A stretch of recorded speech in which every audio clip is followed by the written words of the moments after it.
سميت به يا مولاي يا أبا عبد الله.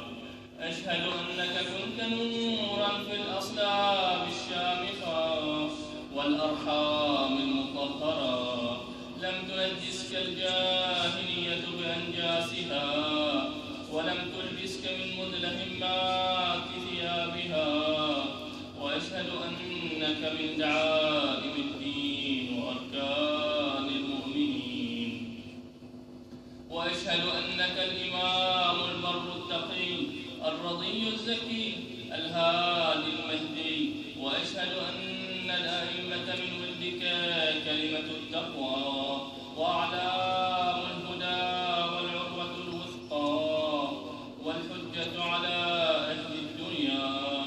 وأشهد الله وملائكته وأنبياءه ورسله إني بكم مؤمن وبإيابكم موقن، بشرائع ديني وخواتيم عملي، وقلبي لقلبكم سلم وأمري لأمركم متبع. صلوات الله عليكم وعلى أرواحكم وعلى أجسادكم وعلى أجسامكم وعلى شاهدكم وعلى غائبكم وعلى ظاهركم وعلى باطنكم.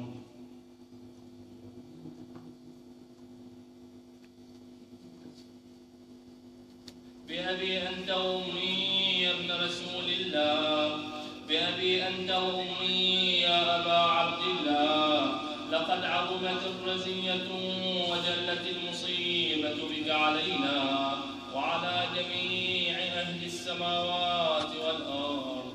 فلعن الله أمة أسرجت وألجمت وتهيأت لقتالك يا مولاي يا أبا عبد الله. قصدت حرمك وأتيت إلى مشهدك، أسأل الله بالشأن الذي لك عنده وبالمحل الذي لك لديه أن يصلي على محمد وآل محمد، وأن يجعلني معكم في الدنيا